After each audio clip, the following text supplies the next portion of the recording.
Welcome everyone to the Side Draft Podcast, and welcome to another race review. Today, the Truck Series race from Martinsville. Yeah, the paperclip. So. Yeah, and I'd see the trucks back. the technical difficulties 200. Yes. All right, so before we get into all of that mess, stage one. Christian Eckes got the pole, but it was Brett Moffitt powering to the lead on that outside, and he just pretty much dominated stage one. Nothing really else to say. Yeah, I kind of figured Brett Moffitt probably would. He's been fairly decent in the playoffs here, and Christian Eckes kind of trying to take off where Kyle Busch did last year, but he got a little loose and lost the lead, and it's a good job from Brett Moffitt. I have a caution for Ray Cicerelli. He would spin, and then it'd be Moffitt and Eckes. And then Moffitt would take the lead again and win stage number one, adding on to his huge lead in the playoffs. Yeah, because he come in leading the playoffs, and so we'll see if he continue that reign. In stage two, Johnny Sauter would lead off pit road. Of those that would come down pit road, Moffitt and Eckes still up front.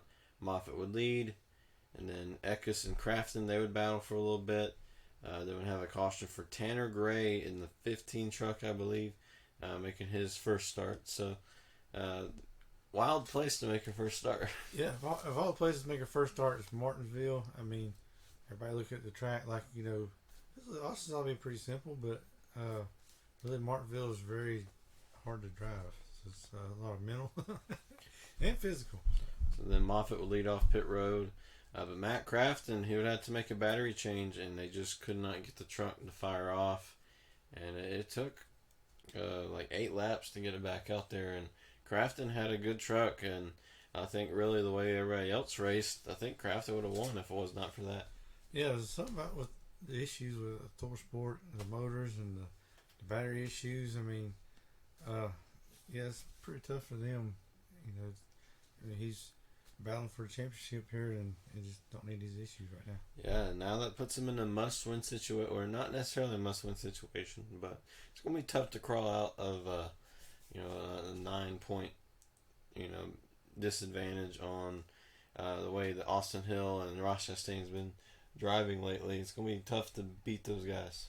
Yeah, it could have been a little worse today, with Crafton, but he minimized his other mistakes, and other guys had issues. So, not total bad day, but, they survived. And it'd be Infinger versus Sam Mayer, and Infinger would lead, but Mayer would bump Infinger out of the way. Mayer would power to the lead. Then would have a caution for John Hunter Nemechek, who'd get spun, and also some damage to Ben Rhodes a little bit. Seemed like all the Thor Sports, they just had a couple laps there where they just had issues. Yeah, because Ben Rhodes, he finished here last year second. I mean, I thought he had a very good day, but it seemed like he was running some kind of issues, and it's pretty crazy race. It's like a lot of aggression after this day. And to be Infinger versus Mayer again. Mayer would lead, and he would win stage 2 first start again, but he would win a stage. So, yeah. Pretty wild place, pretty wild way to go out in your first start. Yeah, he does. He always runs good anyway in the K&N series, and he runs a few ARCA series too. But I believe he's going to be a very good talent coming into the truck series once he gets of age to. Yeah, I believe he's 16 now, so I mean that would have been wild to win a race at that age. Yeah, it's a good chance for him, and I wish him good luck in years to come. Then stage 3, Mayer would take the lead again, and it'd be a caution for Jeb Burton. He would spin along with Natalie Decker, and that got Brett Moffitt into the wall. And he had a dominant car or truck, and I think Moffitt would have just climbed his way back and dominated, but he just couldn't do that from the back of the field. And that's the disadvantage of doing a strategy like that. Yeah, it's these short tracks is really tough to get through the traffic, and sometimes you just get caught up in it. And then it'd be Mayer versus Infinger, Chastain would power to the lead. He had a tough truck. The truck was not handling well, and somehow he was up in the lead. I guess he just got lucky with all these cautions and took out most of the leaders here on this next caution with Austin Hill, Tyler Dipple, Grant Enfinger, Ben Rhodes again, Tyler Ankrum, the 21 of Sam Mayer, and Todd Gilliland was also involved in that wreck, and it looked like Sam Mayer was just a little bit aggressive there and got into Enfinger and spun him around. Yeah, it's really tough when you come off the corners here. Sometimes you get really loose or tight or whatever, and it washes up the track, and somebody there is just nowhere else to go. Yeah, and had a big one at Martinsville. The big one. It wasn't at Talladega. It was in Martinsville. Yeah. I mean, I think it's Talladega ran over into Martinsville. Yeah. But yeah, it's possible. I mean, a lot of the playoff contenders got caught up in this, and I believe Austin Hill got knocked out, and Ankrum he got knocked out too, and I mean he tried to make a few laps, but really couldn't get anything going. So. And Ross Chastain would take the lead, then have a caution for Ray Cicerelli, and then after that, Chastain would lead again. Caution for Stuart Friesen, got spun by Johnny Sauter. I don't think that will continue on. I don't think Friesen with he needs to focus on the playoffs, go to ISM and contend for a win, stay in the playoffs instead of get wrecked by Johnny Sauter yet again. Yeah, I believe it wasn't intentional. I think Friesen might have just slowed up a little faster than what Sauter thought, or because he had Todd Gilliland on his back bumper, so he really couldn't slow down too much. So I mean, it's just part of Martinsville short track racing, so it's one of them things. And Sheldon Creed would get to the lead on the next restart. He and Eckes would make some contact, but then they found out Creed got a penalty. He'd have to go head his way to pit road. But by the time that happened, there was a caution for Norm Benning, Spencer Boyd, and Ben Rhodes. They all got spun. Like Spencer Boyd was trying to make a pass on Tanner Gray, and it didn't work out, and made some contact with Anderson, and then the round he went. Yeah, I mean, it's one of the things. Yeah, on that restart, it's really hard to tell if Creed jumps it or if Chastain might have spun his tires or something. But NASCAR said that Creed jumped it, so he got black flagged and had to come in for his penalty and all. But it could have been worse. Cause after caution come out, so he served it, didn't lose too many spots. But yeah, that wreck, it's kind of tough. Spencer Boyd, he tried to make a move, and then the hole just closed up, and he tried to move up, and Anderson there, and then Anderson tried to go around, so everybody spins around. So it was chaos today, pretty much. Yeah, and next up would be Chastain versus Harrison Burton. Chastain would lead. And would have a caution for Jennifer Joe, and that's funny. Yeah, I can't exactly remember what was funny, but oh yeah, I remember now. I guess like the spotter said, there's an axle on the track.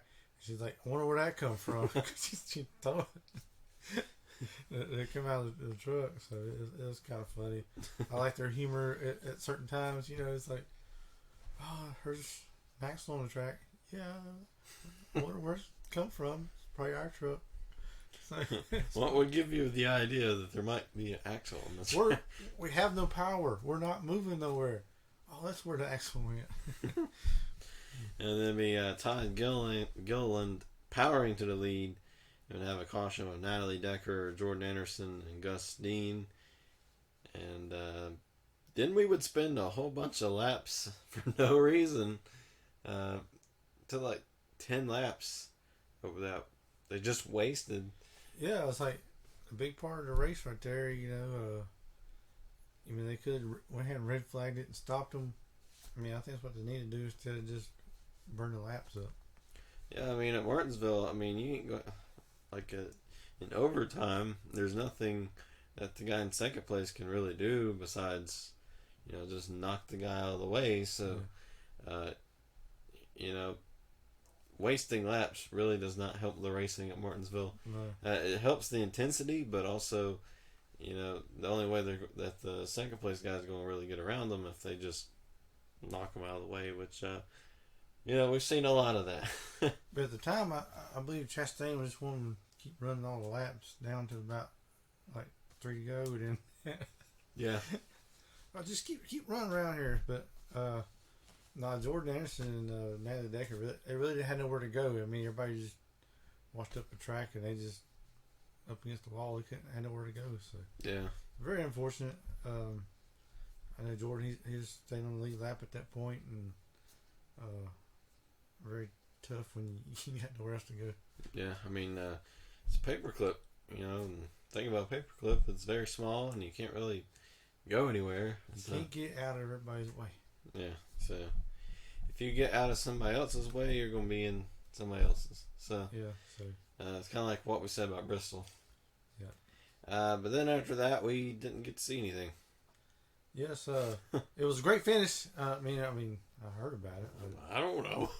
it's like, what's going on? I mean, I know everybody watching TV is like, show the race. I mean, it's just very intense. They want to see the battle at the end and see what's going to happen. I believe Ross Chastain, his truck just kind of is really loose off of the corners. Really couldn't get going, and it's very tough. You can probably battle one KBM truck, but when you're trying to battle two of them, it's kind of hard to do. Yeah, and I got to watch the whole thing on Twitter, like an hour afterwards or so. Yeah, just a good drive by Todd Gilliland at the end. Took advantage of the late restart and was able to win his first race. Yeah, congratulations to Todd Gilliland. I know he got a ride for next year. Yet as far as I know, but I'm glad to see he finally got that win. He's been close several times and just hadn't been put together. Got knocked out of the playoffs early, and it's just good to see him get a win.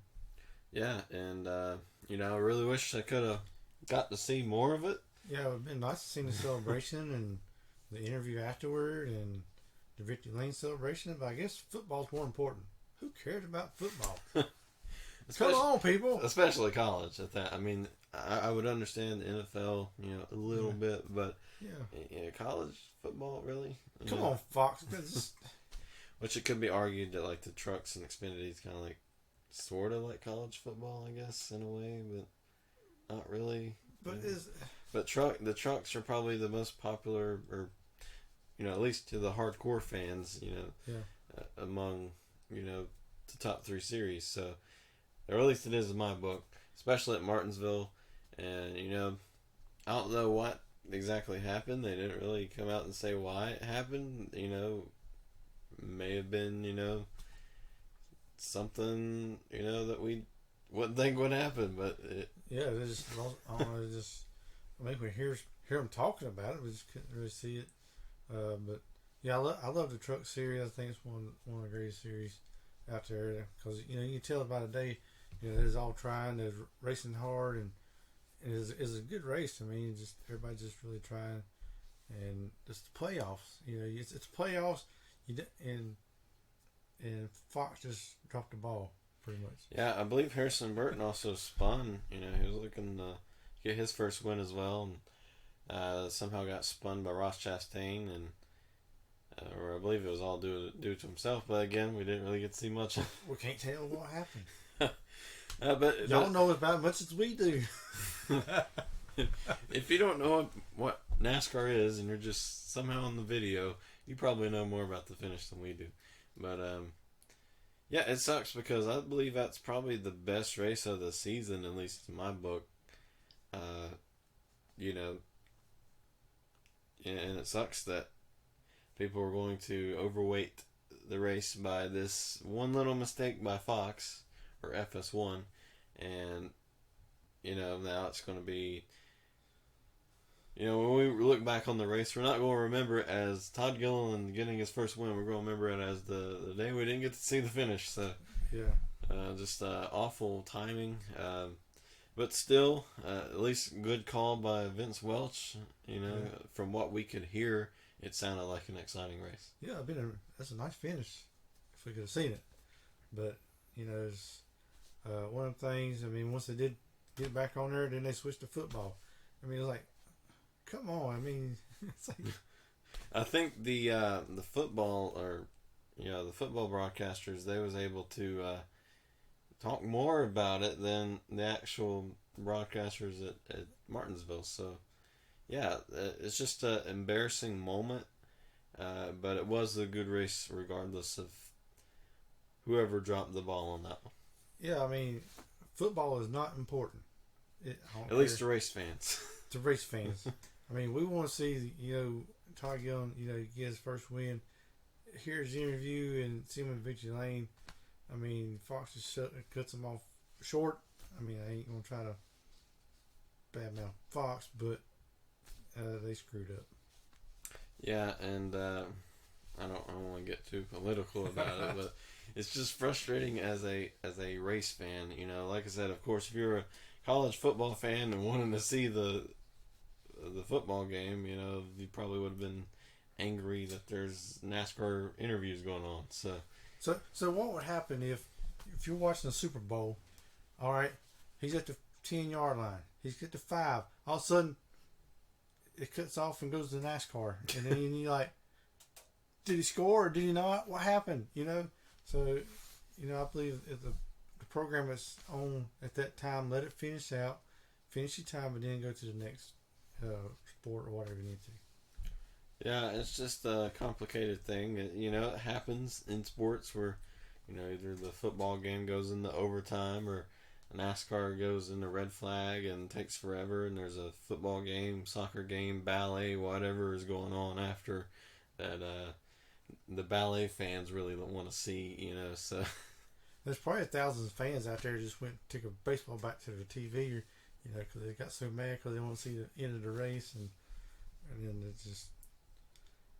I didn't know to laugh. A lot of angry people on Twitter. I didn't know to laugh or to be angry, but overall, embarrassing moment, but good race, fun race. I hope the Cup race is like that, and I hope we get to see all of it. Yeah, I mean, we got 2 more races to go in the truck races and the truck series, and so I hope the rest of the races are just intense like this one was. Yeah, I mean, of course it was Martinsville. There's that, but no playoff guy has locked herself in yet, so it's still open book. Yeah, I mean it's crazy because Spencer Boyd won Talladega, and now Todd Gilliland won, so. And nobody's locked in right now, so it's really shook up the points battle, and it's got everything intense, and I'm looking forward to the championship.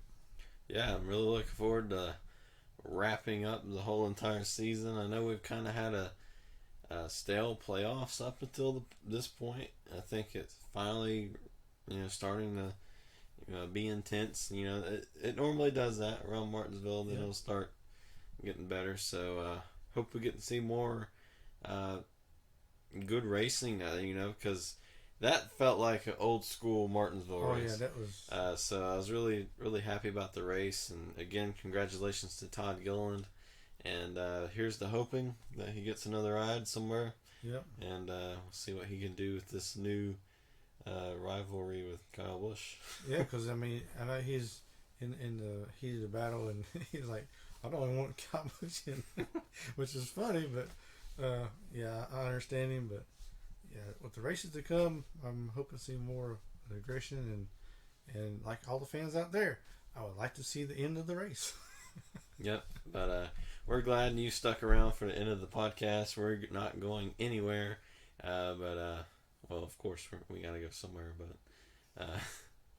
but we're not going anywhere for the end of it, Okay. If that makes sense. But anyways, thank you for sticking along, and we'll see you for our race review tomorrow for the Cup Series, and we're hoping that we get number 1, we get to see all of it, and number 2, it's really great. So we'll see you then.